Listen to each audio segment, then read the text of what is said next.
Happy Friday, everybody. I'm Nick Slavic. I'm the proprietor of the Nick Slavic Painting and Restoration Company. I'm also the host of this show, Ask a Painter Live.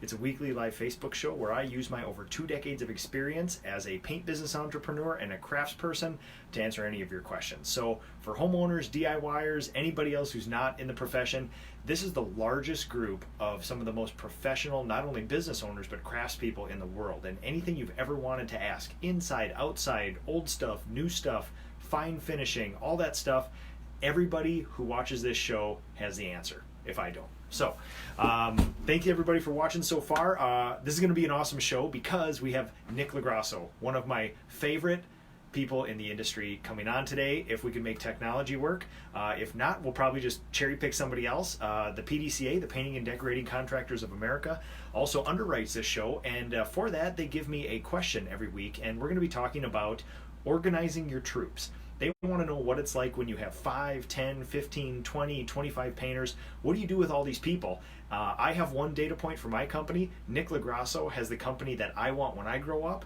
and we're going to talk to him because he has a much bigger company than me, and we're going to get down to it. So Gustavo, thanks for watching. Zach Kenny, thanks for watching. Phil, awesome to see you, man. So I'm going to add Nick Lagrasso on here, and then we're going to see if we can't get an awesome. I got some super exciting stuff to talk about as well that we can get into. Vanessa, good to see you. Bom dia. I should say bom dia. Let's see if we can get Nick Lagrasso on here. So yeah, I actually had a really interesting morning. I got on a boat and I went out to an island in one of the coolest lakes in Minnesota, Lake Minnetonka, to a island that was originally inhabited in the 1850s, and there's a bunch of historic structures on there, and I've been contracted to restore a couple of them. So I did my site visit today with the clients, and I got a nice boat ride out on one of the most beautiful lakes in Minnesota. Oh, Dominic, how's it going from overseas, man? Good to see you. Thanks for watching, man. As well, Nick Lagrasso is going to be on a little bit later. Oh, Nick's working on it here. He's probably got to plug his Jitterbug in, his old person phone, so it can get some signal here. Anything you guys want to talk about here, go right ahead. If you got questions, if you got comments, bring up a topic. We can discuss it until we get Nick Lagrasso on here. And then we're going to talk about organizing your troops, and then we're also going to talk about possibly, if he's willing to, if he can be friendly enough. We got in a little feud recently, and we might be able to hash that out here. So I'm going to try to add him again. Nick's probably holding up a soup can to his ear and making his production manager Matt reel out the string up to Minnesota here as we speak. If I know him well. Tina, how's it going? Tina, one of my bright shiny apprentices, doing good work out there. She's watching today because she is off today. And the reason she's off today is because we have moved my entire company to a 4-day week. So we do 4 10-hour days. My production manager, Holly, my client concierge, she still works 5 days a week. And Friday is sort of her day to catch up on everything, so she's not bugged in the ear by all the painters. And then Friday is a day for me to sort of get done the things I need to do, maybe do an island site visit, which is kind of cool, and then do the Ask a Painter stuff and sort of mess around with all this. And it's a nice kind of end of the week. It's a soft close sort of thing into the week, and it's nice. But I love that I give my people 50% more days off than just about any other business you can find, and they still make full 40-hour paychecks. So let's see if we can get. And Nick, if you are watching, best thing to do is get super strong cell signal. Sometimes if you turn Wi-Fi off and just go straight 4G LTE, sometimes that's a little better. We'll see what we can get done here. Phone won't connect. Yeah, so sometimes turning off Wi-Fi helps a little bit. So yeah, whatever you guys want to talk about, let's talk about it. So one of the biggest advantages of this 4-day week is not only everybody has 50% more days off than just about any other company you can find out there.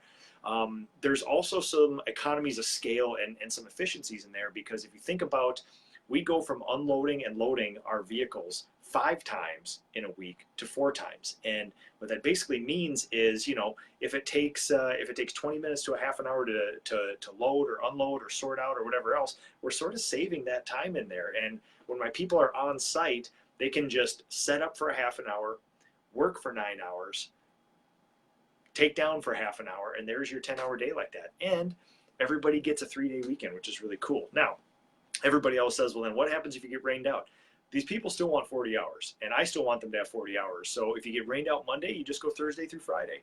And you know, we have a very flexible schedule, but we still run a company. And you know, if you want a full-time job, you work 40 hours. So we just sort of play it by ear, and I try to be as respectful as I can with the schedule and not make a whole bunch of last-minute, you know, crucial sort of integral changes to everything. But yeah, it is.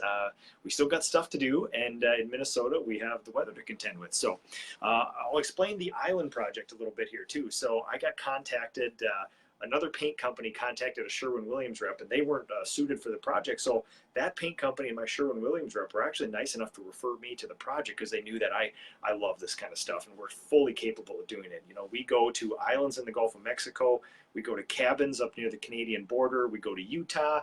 I've been to California doing stuff. We're all over the place. We have the capabilities to travel, do really good work wherever we go, operate efficiently. So I get a kick out of this. This is an easy one. This is a 10-minute boat ride, 45 minutes from my house. So this is nothing. This is actually kind of fun. And the clients have the flexibility to sort of be our shuttle out there too. They have a fully stocked island. This island has structures on it from the 1850s, which is insanely old here in Minnesota. Minnesota became a state later on in the 1850s, and there were probably the first inhabitants on this little island before the state was even a state. And it's a wonderful old property. It's got so much stonework, so many cool old buildings. A construction company owned it probably in the 50s or the 60s, I think, and they built some structures out there. Right, restarted phone. Okay, let's see if we can get Nick on here again. Let's see what we can do. And there's a whole bunch of structures. We are going to do the rustic cabin all the way down at the end of the point. We're going to restore that. There's a couple smaller sheds, and there's actually an arch bridge that's a metal and wood structure that we're going to restore too. So it's going to be super cool out there. And we're organizing. I think we'll go out there one day and prep it all, and then we'll go out another day and finish it all. And I'll probably take a team of somewhere between 4 and 6 people with me.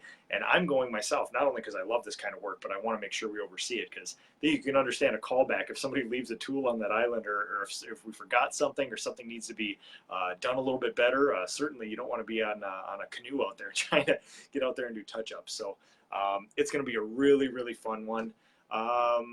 Yeah, that was beautiful out there. The sun is shining. It's going to be in the 90s now this weekend. And it's going to be, yeah, it's going to be great, especially going into this 4th of July week. It's when, you know, as Minnesotans, we always get a little nervous when it dips cold or hot, because it usually brings in some odd weather. But hopefully, if it can go hot and stay hot through this next week, it'll be a nice thing. So, all right, let's see if we can get, if Nick can't get on here, what we will do, we will talk about organizing your people. So, okay. I changed a setting on here too, Nick, so you might be able to request again, but I will get on there, see if I can get you up. So, talking about organizing people. So, thinking about the timeline of my experience in business, you know, starting off from a single person company and moving up to what we have now, somewhere, you know, I think last year, circulating around 20. This year, a little bit less than that. We have less seasonal people coming on. All right, let's see if we can bring Nick on.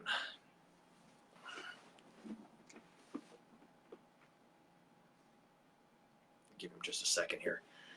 And what I is basically, there's my friend Nick. If that wasn't the most embarrassing thing of all time, auto rotate was turned off, and it wouldn't let me connect unless my phone was horizontal. So we have a lesson in Samsung technology today. Make sure your auto rotate is turned on if you want to be on with Nick Slavik. That's, oh, it wouldn't let you on because you had one of these and I was doing one of these. Correct. It said rotate your phone to be horizontal. I'm like, I'm doing that. I'm doing that. I'm doing that. And then the setting was turned off. It was set on portrait mode, not auto rotate. So, hey, apologize for that. Wasting your 9 minutes of time. No worries. Everybody knows that I can talk endlessly, so not a big deal. I should probably send you a gift. I don't know, brush, something like that to show my appreciation. Yeah, speaking of which, we can't skirt around this now.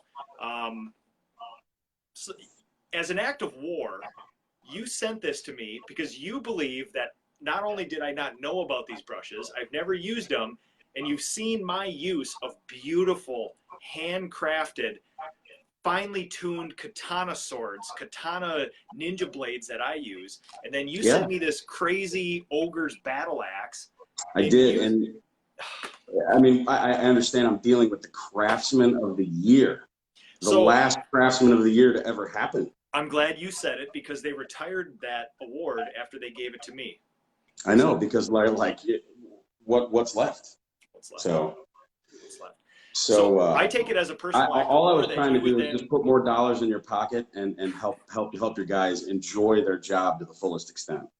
So for people who don't know, if you've been following along with social media, I post lots of pictures of our wood projects because we're sort of known for that kind of work around here. We got a really simple process for sort of restoring wood stuff, staining decks, varnishing things outside. And my people have, Worcester Yachtsman's, the Purdy equivalent. What's the name of the Purdy version of the Yachtsman? No idea. Okay, so it's I you're just really, saying I that. don't know. I'm not a Purdy brush guy. I'm pretty much a Worcester guy. Yeah. So So I mean, there's and my people have those. We normally use 2.5 inch for varnish. We use 3 inch for a lot of decks. We'll dabble in 4 inch once in a while, but we're not rubes. I mean, we're not complete common rubes here. All right. So we yeah, love far from it. finely tuned Formula One race cars. We don't love monster trucks billowing diesel smoke into rolling coal through the air like that. So you see all these pictures and then you post about how I don't even know how to paint. I don't even know the real brushes, and you actually Lighten sent me up, one of these. Francis. Lighten up. Gosh, you see that brush behind you? It just has a commanding presence. It worries me. It's like a thug. It's like a street It thug. is. You walk by So, and you're like, oh, leave me alone. Jeez, man, take it easy. if you watch me stain a deck, do you remember the Tasmanian Devil in Looney Yeah. Tunes, where it's like he just flies through this tornado and then the deck is stained? Look at that. More China bristles than in China. It's It, crazy. it's insane because the funniest thing is, yes, I mean, I've used, like you, I've used that thing for 2 decades. Like I've had experience with this stuff. 2 weeks before this, I actually stained my own fence that I built with one of those things there too. Just because you were giving me so much crap, I thought, it's been like 2 years since I used one. I'm just gonna get one out again. And it's like, oh yeah, of course I'm right. Of course I'm right. I And went I see right how back to much my other one. more I see how much more relaxed you look. You look fulfilled, happy. I mean, look at you, you're smiling. So, Well, that's because I'm talking to you, man. That's because I'm ah, talking to you. shucks. So, anyway, All right, so let's. uh, The PDCA's question of the yeah. week is how do you organize your troops? And so we'll divide it into maybe like 4 categories, like 1 to 5, 5 to 10, 10 to 15, 15 to 20 plus ish minus, because I know that's what you're at. So if it's you and 4 other painters, a 5-person company, how do you organize that? Who does what? Oh, you're asking me. Okay, I thought Yes, that was absolutely. hypothetical. I think if it's you and 4 guys, then you're kind of getting to the point where you can let one of them run while you maybe go out and do estimates in the afternoon, or have them get started in the morning while you're doing maybe some business stuff and then show up. I think you're kind of on that cusp of getting out of the field at 4 guys. Does that make sense? You can start dabbling, right? That's my Yeah, feeling. Like you absolutely. And can't. of that 4, one's going to rise to the top, who kind of is your go-to, right? You're going to have your go-to. Maybe it's your oldest guy, or maybe a guy used to run his business and now he works for you or something. But he's going to be able to run that job almost as well as you. Nobody can ever run it as well as you, right? Yep, exactly. That's what we tell ourselves. That's right. So yeah, it's and what I see is a lot of young contractors interact with me and a lot of questions about those first steps. And I think the first step that most people naturally come upon is I got somewhere between like 3 to 4 to 5 painters, and then they slowly start taking Fridays off and saying, okay, Friday's my estimate day where I can go actually do 3 to 5 estimates, and I'm still working 4 days a week, making sure the job's going well. We're towards the end of a project, guys can wrap it up, but then I also don't have to waste a lot of my evenings doing estimates. I can just go out and do some of those site visits Friday. That seems to be the first step that guys take. Absolutely. Or instead of starting your estimates at 5 p.m., you can start them at 1, and Yes, and exactly. be done by 5. Because by 1 o'clock, you should have your day, your goal established, and you're either on your way to it or know you're never going to hit it, and go on with your lead painter or crew leader, whatever you want to call that top guy, and see like, all right, just wrap this up by the end of the day. I got to go take care of some stuff. Exactly. And um, I think, in thinking back through your times, people always talked about the no man's land and the dead man zones in painting businesses. Yeah. And I want to say the problem with paint business structures is I don't think I've ever had a more profitable year, or one of my most profitable years was when I had 3 trained, insanely good craftspeople and me. And we ran between 1 to 2 job sites at a time and just constantly kept going. And I mean, the problem is you do that and you think, oh my God, this is great. If I just add 20 more people to this, it's just going to be more multiples of this. And that's not exactly true, is it? No, it's not. There's a few phases, and I think you were in that phase where you had $500 to $1,000 a month in overhead, right? So it was Nothing. real easy to crack that. I mean, you have to have some liability and a cell phone, things like that. Yeah. But yeah, so you kill it there. And actually, I found the sweetest spot if I was not going to grow to where I am now would probably be about that $750,000 mark, seven to 9 guys, somewhere around there, because Yep. you're still doing it all yourself. You can do it out of your house. You don't have all the trucks, the location, the secretary, all that stuff that costs a lot of money to run an organization. As soon as you hit that million, you need to move out. You need to get some office staff, and starts getting expensive. So it was funny. I made more money at 750,000 than I did at 1.1 million. So interesting. Now that's a great transition. So let's move on from the 0 to 5, and let's go 5 to 10. Now, when you talk about the proverbial 9-man painting company, you're still doing all the sales, you're doing the admin, you're doing the production, you're buying all the paint, and all you're basically doing is running guys. Let's say you got 8 guys. How many crews, how many jobs, what are we talking about? So in our company, we run teams of 2 or 3, depending on the demand. I mean, if it's something where it needs to be done really quick, we can staff it up. We just kind of find in a lot of residential repaints, if you go more than 3 and it's not a nice spread out job site, it becomes what I affectionately call circus. And not only that, I think a lot of times the responsibility can get muddled between guys. Oh, I thought you were going to do that. Well, I figured you were going to get over there and take care of that. So without real careful management, if you have 4 to 6 guys in a residential repaint that's not a 2-story vacant, I think it can go awry. So we like to do 2 to 3 man teams or girl teams. Usually that third person would be more of a rookie. Yeah, that makes complete sense. And interestingly enough, I've done, you know that I love to experiment with humans, and I've done lots of these experiments over the last year and a half. And it is insane how, in theory, like if you think, okay, I know what I can produce in 8 hours. If I would take 5 more of me, we would just have 5 times more production. But when we do that to our employees, the more you add, you can see the production slowly slip down, and to the point where I've had these insanely huge exterior sort of estates doing repaints, and I had 14 people on it at once. I just divided between the things. And it's like, how did we not hit the budget on this project? That's insane. Yeah. This man, like we should be done by 10 a.m., right? Everybody strokes the brush twice and you're out of there. Yeah. There's weird like black magic that happens when you put a whole bunch of painters together where, yeah, I think the authority gets muddled. I don't know. I think it's happy times. Morale goes through the roof. Everybody likes hanging out with each other, but then production keeps slipping. And it's one of those weird like human things where on paper it seems to work out perfect. In practice, can't make it work. Right. So if anyone out there watching this knows how to effectively run a 10-person team on an outside, I would love to know. So that way, I mean, if you get a nice day in the middle of rain, you just go pummel it out and get it over with, which sometimes we'll do to our own detriment anyway, just to get it done and make the client happy, collect the check, move on to the next one. But we've all been there. Yeah. And so we should probably talk about 2 to 3 people I find is real effective. So so there's the cowboy stage of business where I think somebody can run a 10-person painting company basically by themselves. And now you're going to be giving up a lot of free time because you got to stay ahead of these estimates. You got to do the production. You got to make sure everything's going on. But honestly, if you like waking up early and staying up late, that's fully doable. Absolutely. There's a lot of guys in town that run businesses like that. They have that, 8 to 10 person company. They make, 6 figures plus their whole career, and it's a great job. The problem is it's not really a business. There's nothing saleable there, because that person pretty much is the business, right? They run everything. They have all the systems in their head. They have their sales process in their head. They market when they have time because, once you're established, keeping that number of guys busy isn't as tough as say 20 or 30 trying to do that $2 to $4 million company.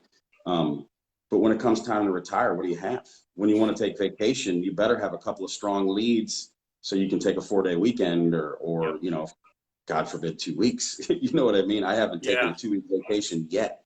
So, yeah.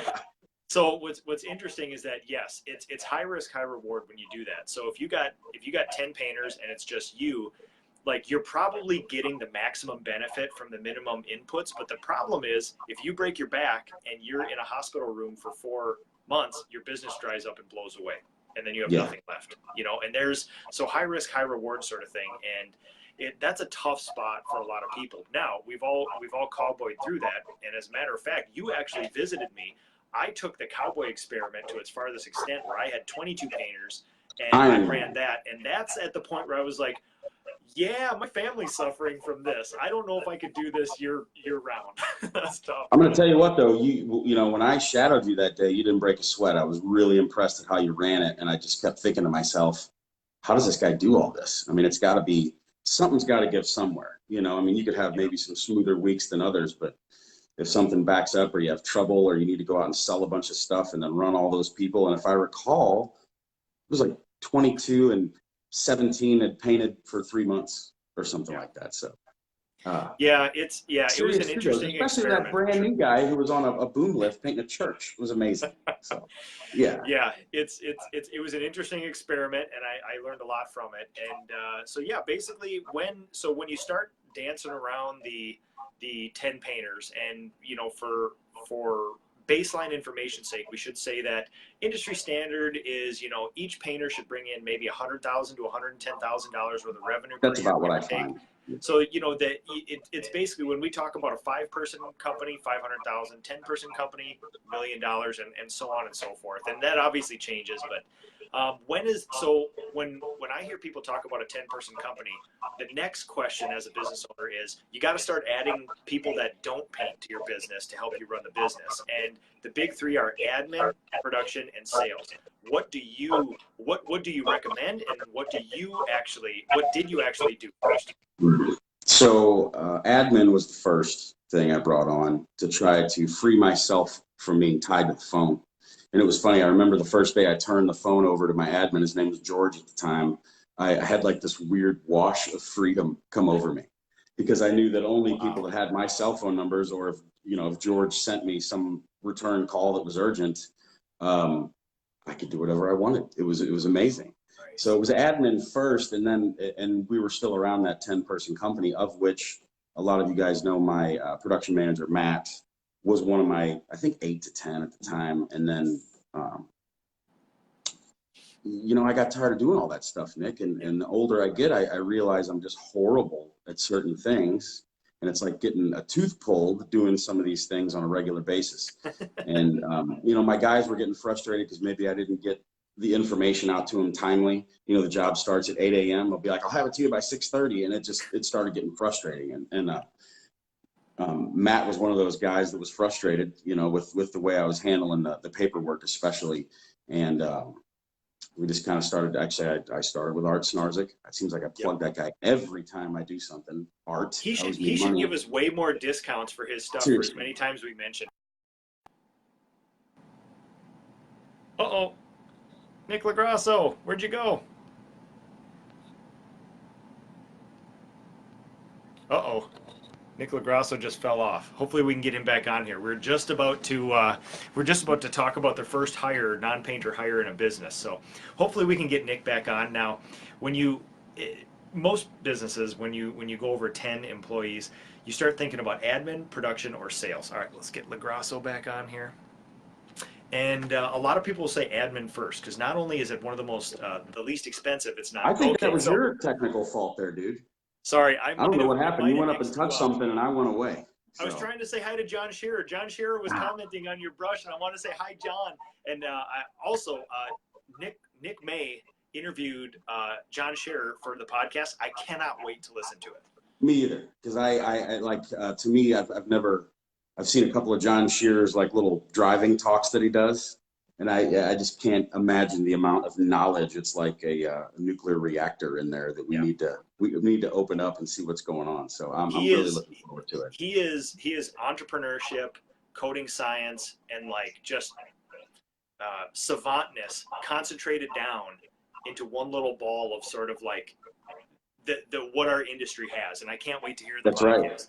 And Nick he may looks better great doing deliver it. on I that mean, it looks like podcast. it's no sweat, you know. I mean, he just does it, and he golfs all the time and has this wonderful business. I'm sure the man has no problems, right? I mean, everything's just got to be very smooth for him. So I would love to hear that podcast. So the first hire, almost everybody recommends the admin because it's relatively inexpensive. It's not really client facing. It's easy to train, and it sort of takes off a lot of the easiest tasks of the business off.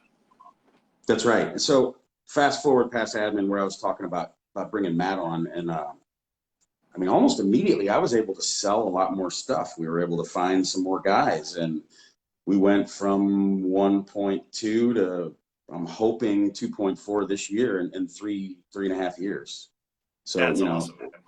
kind of saw that I was getting the capacity with sales, or at least what I was comfortable selling around that 1.2 mark. I know I could do more, but I sell 3 days a week, so cut me a little slack. Yeah. And then I brought on a salesman, and he almost pulled down $1 million last year. So I'm afraid if I want to hit 3, I'm going to need another salesman, or the one that I have now and myself are going to have to up our game a little bit. But Yep. Back to the production manager, it was almost refreshing for the painters to have someone who was kind of like their advocate in the company, right? There was a buffer between the owner and them, and a guy who, you know, was from the trenches and knew how to coach and was good at getting his paperwork out and getting answers to them immediately, because he doesn't have daytime appointments. You know what I mean? Or he's not in a meeting with insurance talking about work comp or health insurance, or, you know what I mean? Just all the mundane stuff that it just kind of happens that you don't really quantify. Mm-hmm. Your turn. Okay, sorry. It looks like you just froze up. You just stopped talking. No, I'm sorry. No. I'm staring at your face, listening to that voice. Just oh, it's so wonderful. God, I could listen to you all day. Okay, so yes, usually admin, easiest one to dabble in. That'll take just some of the standard stuff off there. Then usually people start with production manager. And at what point? Yeah. So you mentioned production manager. At what point, if you had to guess the industry average, how many painters, how much revenue are guys doing before they add a formal production manager? I would say $1 million to $1.5 million. I mean, at least in my case, that's where I was. Now, you know, if we back up a little bit and say I was really good at producing and not really good at sales, like if sales drove me crazy, then I probably would have went the sales route. If you're real good at production, maybe run that and get a salesperson in so you can have more of a regimented life, you know, instead of that where, hey, can you meet me at 5 p.m., which, by the way, we don't do anymore. But, you know, for years did evening appointments, you know, especially when you're in the field. But I would say just kind of play to your strong suit. The things that you're bad at and don't like doing, hire that first. Well, and Pat Coy, he has a question. What services do you use by Art? Art helps guys like you and me figure out, are you a salesman? Are you a production guy? Are you an admin? Should you be doing any of this at all? That's right. You know, I'm not a salesman. You are an absolute salesman, for sure. Well, and actually I enjoy it. I enjoy being around people. I enjoy talking to people. I like making people happy.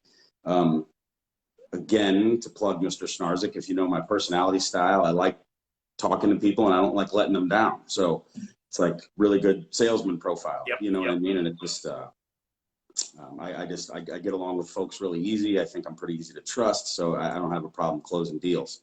I do have a problem being regimented and disciplined like an accountant or an engineer when it comes to, you know, kind of that stuff that needs to march out in a very linear fashion. So that's why, especially after talking to Art, you know, we kind of sat down, broke the company down into everything that happens and picked out the stuff that I'm good at and enjoy. And we picked out the things that I'm bad at and hate. And that's what Matt got. And he actually likes those things. So that works out. And, you know, you have the best case scenario, which is rose through the ranks. The morale of the guys is there. The esprit de corps, they're looking at Matt. He's one of them. And then he rises to the occasion And it's like one of them got out of the ranks and now it's their advocate. And that's a great thing, because Matt's a craftsman. I mean, Matt knows what he's going on. There's no question he can't ask or answer on a job site. So that's like best case scenario. It is. It really, I mean, super fortunate the way that worked out. I didn't have to go hunt. And I was listening to a podcast about world-class production managers. Did you listen to that one? And they were he was saying, on it. I love that. He was. And, you know, it was interesting because they asked the question, where do you find these guys? And Matt was advocating for finding inside the company. And the other two guys he was with were like these 100-man companies, you know, $10, $12 million shops. And they're like, oh, no, come, you know, get from outside the organization. Kind of fun. We were, it was more of a family atmosphere. So we kind of picked one of the guys who had a lot of respect, a lot of organizational skills, and we moved him into the role. Yep. Whereas I think if you're a $12 million true organization, yeah, you can pull from outside the industry, but those guys were more ops managers than production managers. So which is hopefully my next move, because I want my ops manager, for the lack of a better term, to almost be my boss, like someone who even goes higher level, or, you know, I can work with the high level things and then they're actually properly executed while I go talk to people. That's what I like to do. That's it, man. And what's interesting is now I have a data point to add to the conversation, which is, you know, I modeled when I needed a production manager. I basically went to Art and said, I want a Matt. So whatever Matt is, just clone him and send there. Because I wrote a nice handwritten letter to Matt and saying, whatever Nick Lagrasso pays you, I'll pay you half, but I'll be way nicer. So come up to Minnesota and come work with me. And Matt politely declined. I understand. And I said, please don't tell Nick about this. This will get weird. We already have this brush thing going on. I don't want, like, you know, hey, you tried to steal Matt, you know, so. Right. But yeah, no, I can't send you a Matt via Amazon. Covertly. He's way weird. Too big for any sort of package to send. He would be very frustrated being an Amazon truck too. So yeah. So what's interesting though is, you know, when I work with Art, I did what almost everybody else does, which is what you did, which is you take your most trained person, your most senior person, you're like, well, the next step for you is to be a production manager. And I tried that twice and it was 80% effective. And I didn't know why. I was like, well, maybe my training was bad. Maybe I set the job up wrong or whatever. They were doing everything, but just there was always 20% of stuff that could have been done a little better. So I went to Art, and Art's like, oh, yeah, you know why that is? They just don't have the personality for it. I mean, look at their personality assessments. We had them for them at the time. They're like, yeah, they're only going to do this job 80%. So I said, well, then, Art, what does Matt's personality look like? And we basically just sculpted that personality, that disc profile off of that. And, you know, I hired somebody who is not in the industry, not even a guy, just somebody who met the personality profile, blindly hired. And Holly is now my production manager. We call her the client concierge. She basically runs interference on the clients. And I could not be more happy with the performance. And it's I love what Art said. Is basically like, trust me, if they have the personality, it doesn't matter. It could be a painting company. It could be DreamWorks making movies. It could be Amazon. If they have the personality to produce, they will produce. So I will fully agree with you with your client concierge, but does she coach the painting staff at all on, you know, procedures and goals and things like that? Does she do some of that too? So what she does is basically a production manager's job and an admin's job, and then a little bit more. And then because of my knowledge of the industry, and I've sort of inspired all these people to come work for me, I take care of the goals and I take care of the technical assistance. Gotcha. So I was able to have Matt do that stuff, being that he was already in the company and painted for 14 years or something like that. Yeah, I mean, and again, if I waved a magic wand, I would take Holly plus somebody with 20 years of painting experience. But that, you know, I didn't find that in January. So, but no, it's been amazing that it doesn't matter. She's basically, we're looking for somebody who likes a process and who likes to operate within this process. And I have airtight SOPs, and she just thrives within those SOPs. And she's the standard bearer of all this. She does job site inspections where she'll go and inspect jobs at the primer phase, and she'll basically tear the job apart. It'll get fixed and we'll move on. So it's been a great thing. That's awesome. I was gonna say, because the flip side to industry knowledge is coming to the job with no industry head trash too. So you can kind of look at it. You can kind of look at it, you know, objectively and be like, okay, so you explain to me what's going on and you explain to me what's going on. And then here's the goal. Maybe between us all, we can figure out how to do that. So And the guys may have their guard down too about that because there's no threat. She's not a threat. She's just here to help. So that's another way to look at it. So yeah, and we talk about, 1 to 5, 5 to 10, 10 to 15. I would say production manager is almost a necessity if you want any form of like a regular life. 15 to 20. Let's start talk about the 20-person painting company. Do you think 20 is the number where you must have admin, production, sales? I mean, you would have to be a sales machine to feed 20 people by yourself. I think it's definitely doable. Yeah. But that is going to be, a 40+ hour a week job, Yes. turning that many leads and that many appointments. And I don't know about you, my appointments usually last close to an hour. I mean, I'm a talker, so I talk to people, and there's been days where I've had 6 appointments set and I come home and feel like I just ran a marathon. You know what I mean? It's like you were just beat. You're like, now I have to type these up and get them out, or however you do your estimates. But I would say at that point, yeah, you're going to need one of the two, either someone real strong in sales or someone real strong in production, to manage. You're going to have a lot of, if you kind of look at it as a goalie in sports, you have all this stuff thrown at you throughout the entire day, and you need someone full time just to field those calls, issues, questions from clients. You know what I mean? All of a sudden it rains, and then where does everyone go? And you don't have time. My phone used to ring at 5:30 in the morning when we had rain. It does not ring at 5:30 in the morning anymore. That's now great. Matt's phone rings. Yes, it does. God bless them, man. Love them to death. So what's interesting is that, another good metric is, an average salesperson should probably bring in about $1 million too. I mean, you got high flyers, you got low flyers, you got this and that, but I would say an established one. I would say an established salesperson brings in $1 million. Oh, okay. So basically, if you hire a salesperson, you should at least depend on them for about $1 million worth of sales. I don't know about first year though. They may have to get their sea legs and learn how to bid, and then they start to build a little clientele. I would say first year, somewhere between 400,000 and 600,000 would be okay, depending on the number of leads you throw at them.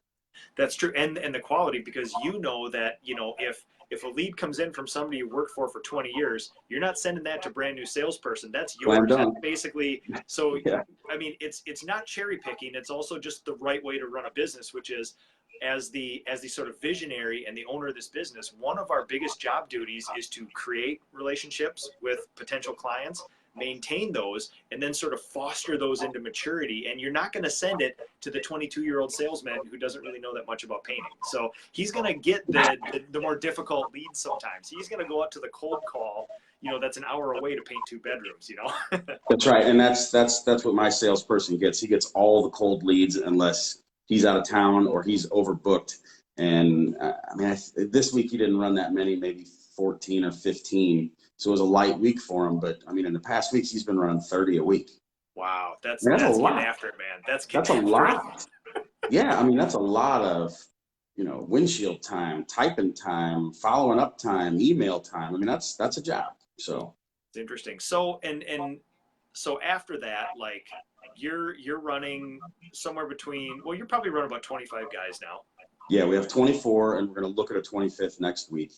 And, to kind of get back to what Mr. Skodak and Shank want us to talk about, now we have 5 solid crew leaders, and we have, I think, 4 or 5 what we call lead painters. So the lead painters are the guys that have kind of identified themselves as they don't want a ton of responsibility, but they'll run a nice sized job. So they're kind of go-to. We can park them in a nice, anywhere between $3,000 and $15,000 job, and they can run it.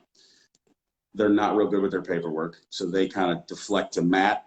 And then the crew leaders, they're the ones that are they push the goals more than others. I'm not going to say 100% of the time, but they definitely push the goals. They're good with their paperwork. We have a crew leader meeting and kind of talk about higher level crew stuff, is like safety and managing, longer term jobs and managing the client. Those guys are real interactive with the clients. They send invoices now. And, like when Matt was out of town, one of my crew leaders kind of stepped into Matt's role, and he got a new respect for what's going on. Yes. But I would just say my lead painters don't even want that title. Like, they don't want to be looked upon as that. They're like, hey man, I want to paint and I'll run work, but I don't want anything else. Very interesting. So, um, what's interesting, and I'd like to get your impression on this, is, again, with my human experiments, I've realized that with the personality types of people that I employ, um, we don't have a lot of robust type A personality gung ho leaders in the company. And I was grouping them up together in teams, and mediocre results. And over the last 3 weeks, I've actually broken down the entire company into one person crews, and we just set a new revenue record for 1 week of production because Amazing. of that. So, amazing. And again, it's like this whole thing, the lesson of my last year, Nick LaGrasso, has been personality styles are so important, because you and I can be malleable. For some reason, we have probably a super high utilitarian part of us, where if something needs to be done, we can white knuckle, we can grin and bear it, and we can be anything that people need us to be. For times it wears on us, but we can do it. There's a lot of people out there who just say, I don't know, I can't really operate in that. And then we have to sort of form a business, create a process around it. So back to the PDCA contractor question of the week, you have 2 to 3 person crews. I guarantee you the guys that you employ, they have a little slightly different personality type than the people I employ. And because of that, we actually have to structure our business differently. Like 2 weeks ago, when we really broke out into one person crews, production manager Holly got a workout, because we went from like 6 crews to like 11 crews all of a sudden in like 1 week. And it's like, yeah, it's just there. So it changes the dynamics of everything. The good part is the jobs go a little bit slower and they're a little more paced now, but still there's 11 jobs to set up at any one day. So very interesting data for both of us, Do you mix any of those one person crews together on jobs and maybe split it up into 2 smaller jobs? Or is it just like, hey, you're solo and this is how it works? Which is interesting, because we talked before about you add up all these people together and everything just goes party time, circus time, So what I do is I break it down into, I make these project plans for people where I plan out their day for them to kind of show them what I expect out of production. We will take one young apprentice and put him on the garage on the house and say, you got 42 hours, buddy, go for it. And then we have 2 other crews on the main house. We're doing a very large historic restoration now. I'll give one crew one side of the house, the other crew the other side of the house, and basically just say, don't walk around the corner of this house. Stay on the porch. Don't you dare even look over there. You're going to hear them talking. Don't get curious. Don't even go over there. Just stay right here. You're good, man. So yeah, that's what, and we also have some great projects too. Like we got 3 high-rise buildings, relative high-rise buildings from Minnesota. And we just take one person and say, that's your floor, 4th floor. Go do that floor. That's it. Don't go to any other floors. You got the floor. So, yeah. Awesome. Yeah. It's very interesting. It seems to work out, but based on my people's personalities, I'm saying, well, actually, interestingly enough, revenue produced, you can see at the start of the year, we had some cherry picking projects. Large projects where I grouped everybody together on a human experiment, and then as I break people out and make project plans for them, the revenue keeps growing and growing. So it's a good thing, and I think they're happier and they operate better on the smaller crews. No, it's great. I mean, how do you eat an elephant? One bite at a time. So you're just kind of breaking it. You're just breaking it down to the individual bites. Which exactly. I can lose my phone here. Going back to what you're saying about us being malleable, though, I mean, that's what makes you a business owner.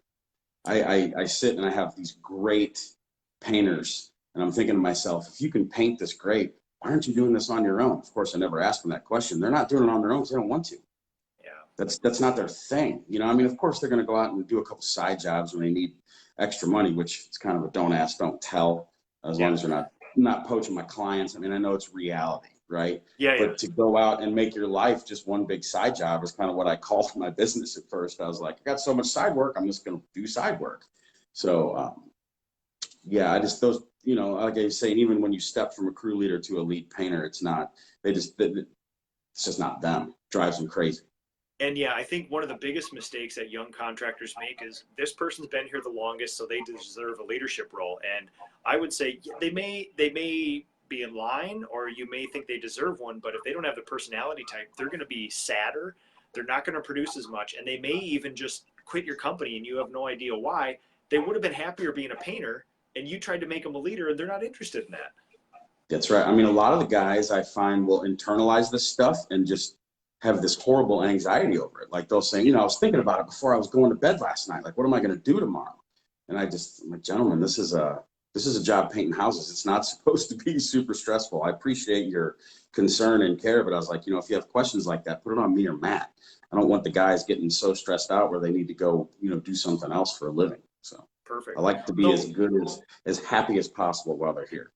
So let's talk about what's next for Nick LaGrasso. I mean, you've done amazing things the last couple of years.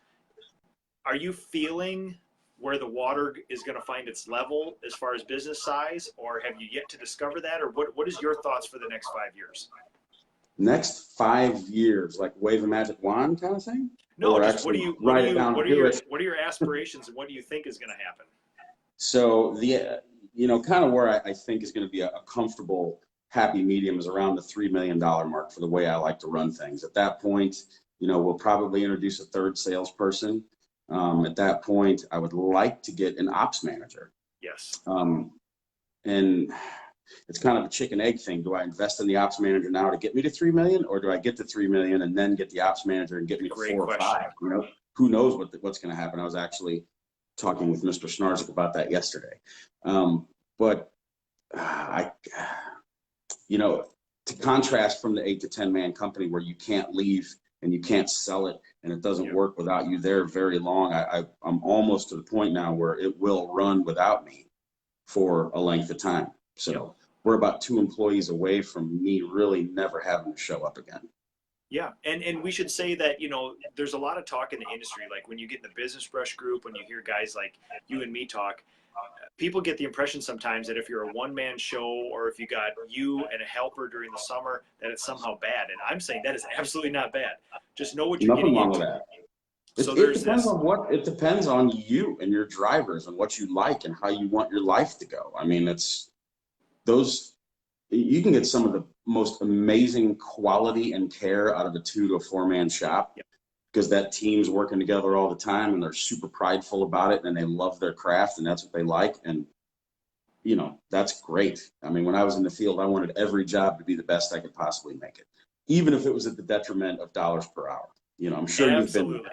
So, yes. Listen, man, if you with Art, I did the personality assessment, and my number one motivator is client satisfaction. It's like they had to add a couple bars to the chart on there, almost to an unhealthy level. So yes, You can imagine guys like you and me. It's like Sunday morning. Of course, I'll come to your house and do an estimate. Of course, I would do that. It's not a problem. Whatever you want, Yeah. What were we thinking? Who does that? Well, here's the problem, man. I think when you're on your own, you always think, well, there's a pretty good chance that I'm going to starve to death and be homeless and my wife is going to leave me because this business isn't going to work. And in reality, will that ever really happen? I mean, will that ever really happen? It's not going to happen, man. Did Snarzik brief you on this conversation? Because we talked about this too. And I was like, I have a hard time turning down opportunities. We talked about this with Nick, and Nick, right? So I have a hard time saying no, getting better at it. But I always have like this feeling of impending doom, like this could all just crash and the phone's going to stop ringing forever. And I know that's not the case, but it might be the case. And that's what, I like to do as much as we can all the time. And it's a fault. I understand it. I was actually talking about it with Art last night, but so I'm going to kind of try to, man. It is. It's total head trash. And I'm going to try to adopt some of the Nick May, always be marketing, always have the cup runneth over with leads so you can be more picky and choosy. Yeah, I think that's a fault too, that, in the last 2 winters, I've been super intentional about marketing. I got a business the size now where you can't wait for the phone to ring. You got to make the phone ring. And that's right. Especially in winter, man, up here, it's like we got 6 long months where, people are sitting on their iPads, not asking for estimates through my website for a long period. So this year, I'm starting in August to plan for the winter because, you could just lay dudes off. You could just say, give people hiatuses and this and that, but it's like somebody's getting painting done, man. Somebody's out there getting painting done.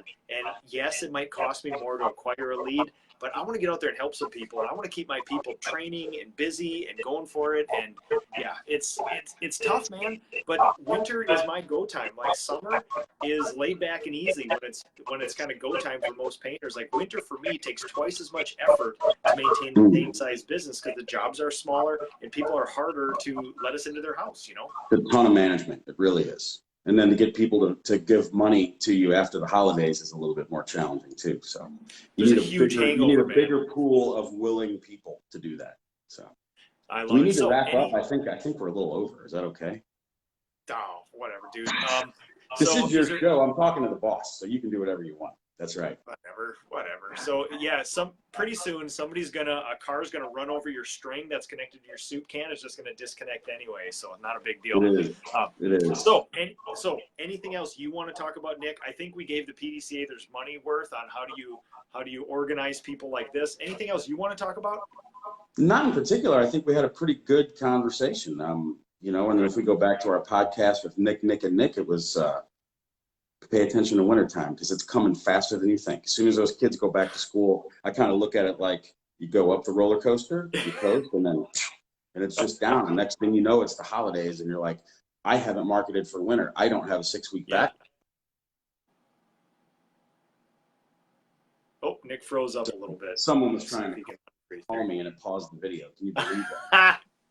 Can you believe the phone takes precedence on this device? This is ridiculous.